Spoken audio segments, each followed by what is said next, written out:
Let's take a look at this print. So this rectangle looks fine, these lines look fine, this one looks fine, this one's okay. This one, the right corner's got a little bit of a problem, but no big deal. So I think the bed adhesion looks fine, the bed leveling looks perfect, so we're going to go ahead and print CaliCat for our last test print for this filament, and then we'll on to printing real things with it.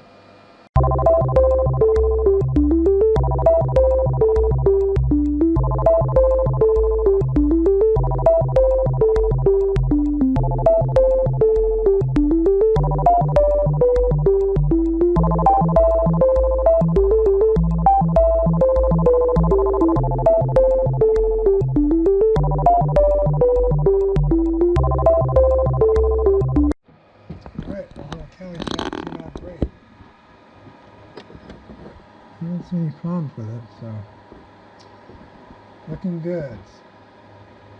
We'll do the temperature towers for the other filaments because they might be different, but I don't think it's even worth putting out a CaliCat. Well, I might just do it for fun. Yeah, so I think everything's looking good for this filament type. Mika3D silk, shiny silk.